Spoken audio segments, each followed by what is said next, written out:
Hi friends, மீன் குழம்பு மீன் உருளை எப்படி செய்யணும்னு பார்க்கலாம். மீன் மண்டை, மீன் பீஸ், தனி மிளகாத்தூள், மஞ்சத்தூள், தேங்காய், சின்ன வெங்காயம், தக்காளி, புளி கரைசல். வாங்க எப்படி செய்யலாம்னு பார்க்கலாம். தேங்காய் எண்ணெய் சேர்த்துருக்கேன், வெந்தயம் போட்டிருக்கேன். வெந்தயம் கொஞ்சம் சிவக்கட்டும். பூண்டு, சின்ன வெங்காயம், தக்காளி, ஒரு பீஸ் பச்சை மிளகாய், சின்ன வெங்காயம் இடித்து போட்டிருக்கேன். கருவேப்பிலை சேர்த்தாச்சு. இது கொஞ்சம் வதங்குறதுக்கு உப்பு சேர்த்துக்கலாம். இப்போ மூடி வைப்போம், அப்போ தான் வதங்கலாம். வதங்கின பிறகு பார்க்கலாம்.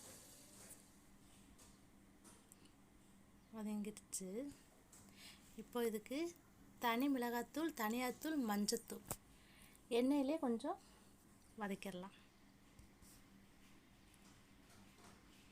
இப்போது புளி சேர்த்துக்கலாம்.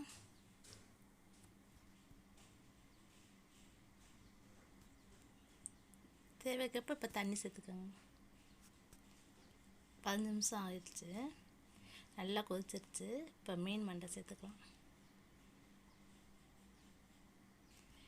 மீன் மண்டை சேர்த்து ரொம்ப கொதிக்க வேண்டாம், கரைஞ்சி போயிடும் இந்த மீன். ஒரு 10 நிமிஷம் போதும். நான் இப்படியே இப்போ தேங்காயும் சேர்த்துருக்கேன். இந்த வீடியோவில் கட் ஆகிடுச்சு. இப்போ இங்கே வாங்க மீன் வறுக்கலாம். மீனில் எப்பவும் செய்கிற மாதிரி தான் செஞ்சுருக்கேன். எண்ணெயில் பொரிச்சு எடுத்துருவோம்.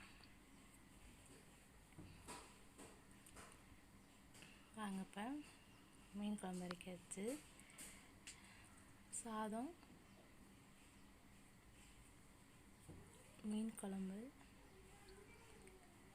வறுவல்.